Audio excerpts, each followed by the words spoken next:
The model of the sideboard we created is technically accurate, but it doesn't fully reflect reality. In nature, in fact, sharp edges are practically non-existent. Every object, even if only slightly, has some degree of beveling.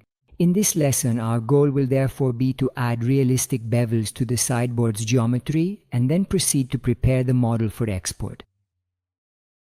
Let's drag the two collections, Madia Ante and Madia Cassetti, into the Madia collection and temporarily deactivate it. Set the front view using the number 1 key on the numeric keypad and select the reference image.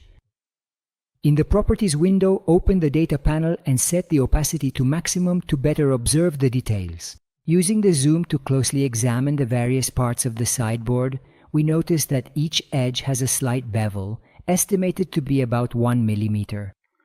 Let's reactivate the Madia collection and turn off the reference collection. Let's make sure that every element of the sideboard has a uniform scale, with all the values of the scale parameter set to 1. First, select each individual geometry, and if the scale values are not properly aligned, you will then need to press Ctrl+A and subsequently click on the Scale option to apply the transformation. To perform this operation, I recommend the following method. Every time you check an element, press the H key to hide it. This will help us keep visible only the models that still need to be checked. Once the comprehensive check is entirely complete, please press the Alt+H keys to make all of the relevant models visible once again. Now that every part of the sideboard has been standardized, we can apply a 1 mm bevel. Since we need to assign this value to all the geometries, once the bevel has been applied to one element, we can extend it to all the other geometries using a command that replicates the bevel value on each of them.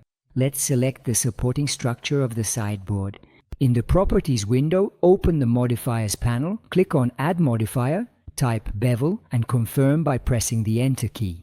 Set Width type to Width, the Amount value to 0.1, and Segments to 4 for a more precise bevel.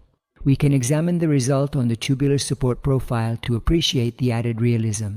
The bevel we applied might seem like a minor detail, but I assure you, during the rendering phase, it will greatly contribute to the realism of the model. We will delve deeper into the importance of this aspect when we discuss materials and lighting. Now let's see how to extend the bevel modifier to the other geometries as well. Press the Ctrl+I keys to invert the selection, which will appear in red, and then, while holding down the Shift key, also select the support structure, which will instead appear in yellow. The goal of this step is to make sure that the last object selected is the tubular profile to which the bevel modifier has already been assigned, so that we can extend this modifier to all the other geometries. Press the Ctrl+L keys, and from the menu that appears, choose the Copy Modifier option to apply the bevel to all the other geometries.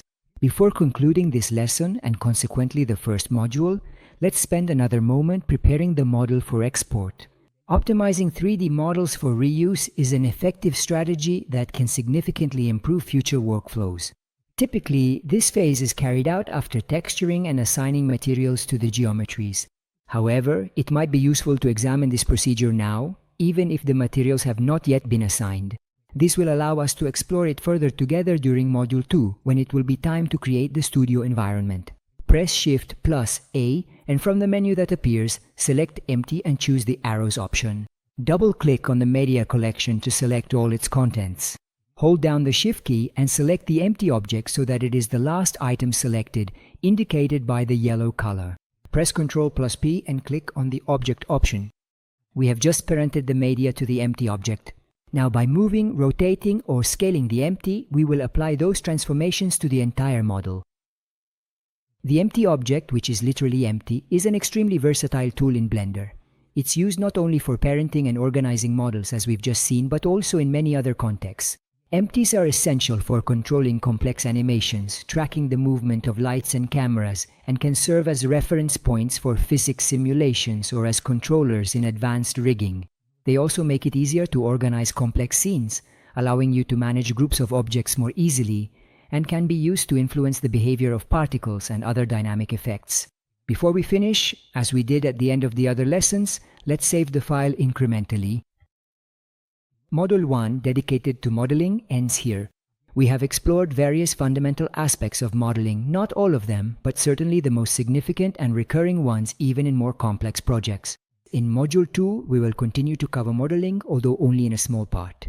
Instead, we will primarily and extensively focus on the crucial aspects of texturing, the various materials, precise camera placement, and above all else, on carefully setting up the studio lighting.